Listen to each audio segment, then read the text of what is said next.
Hi, my name is Liberty Hamilton, and this is my informative speech on the Great Pacific Garbage Patch. You may or may not have heard of something called the Great Pacific Garbage Patch, and if you haven't, it might blow your mind just like it blew mine. As a child, I've always loved going to the ocean, and it was my goal to always leave it better than I found it, and that's just the way I was raised. Seeing all the plastics on the beach, walking on the beach, even in the waves, it always broke my heart to see all the little bits and the cans and the wrappers that people would leave on the ocean floor, and I would just wonder where it would all go.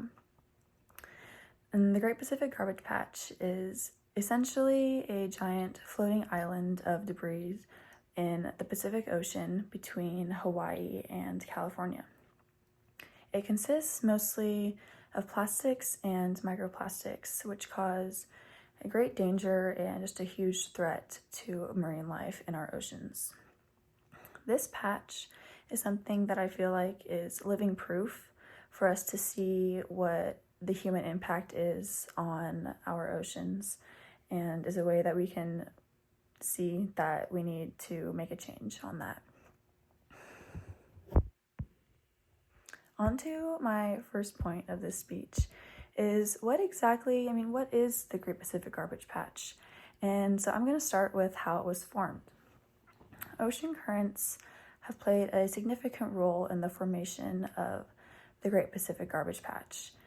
A gyre is a system of ocean currents, and the North Pacific Gyre is the one that the Great Pacific Garbage Patch is a part of.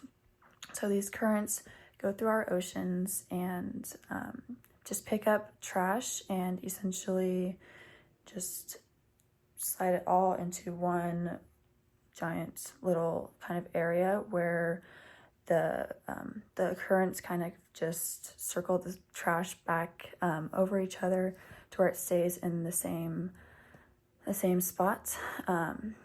They push the trash towards the center of the gyre, and where it accumulates due to the lack of the movement of the water. All of just the plastics in our ocean are brought to this one place, which is why it's known as just the garbage patch of the Pacific Ocean. There's also one in the Atlantic, but the Pacific is obviously more relevant to us because it is closer to us, clearly. In the scholarly article, Evidence That the Great Pacific Garbage Patch is Rapidly Accumulating Plastic by author L. Lebreton gives us more information on the percentages of the plastic that is accumulating in this patch. Microplastics accounted for 8% of the total mass, but 95% of the estimated 1.8 trillion pieces of plastic floating in this area. The primary cause of the Great Pacific Garbage Patch is simply just plastic alone, and the production of single-use plastics and disposable plastics have greatly contributed to this patch, because that is a huge number of items that we see being pulled from this garbage patch. The production of these single-use plastics over decades, once they're thrown away, they are broken into smaller and smaller pieces, but they never fully break down. They will never, ever break down because they are made of plastic.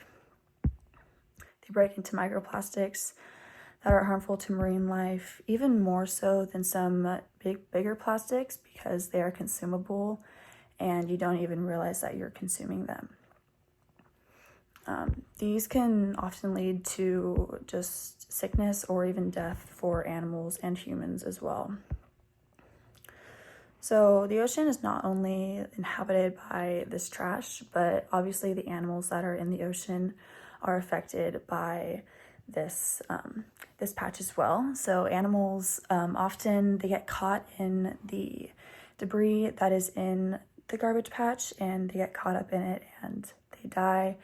They can also eat the plastics and die. Another scholarly journal article based on cetacean sightings within the Great Pacific Garbage Patch, shows that multiple sightings have been seen in the Great Pacific Garbage Patch, such as sperm whales, beaked whales, baleen whales, and at least 5 other types of whales were observed just by this one author in this article.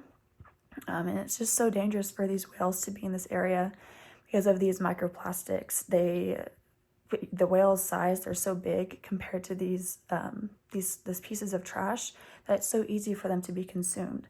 Even these smaller animals such as fish, shrimp, microorganisms can even consume these microplastics and just cause threat to our marine life. Not only does it threaten the animals, but it also threatens us humans. This is scary because this patch is growing at an incredible rate, and there's nothing that we are really doing about it. Us humans are affected because fishermen's, like the fish that we catch, have some of them might have these plastics in them, and then we consume these plastics, and we are just getting the same plastic that the fish had, and it's unhealthy for us, and it's also scary because plastic is never going to stop accumulating unless we make a change. This Great Pacific Garbage Patch is something that is growing, and we need to be aware for it for our futures. It truly shows the impact that us humans have had on the world, and it's in our control whether we want to do something to change that.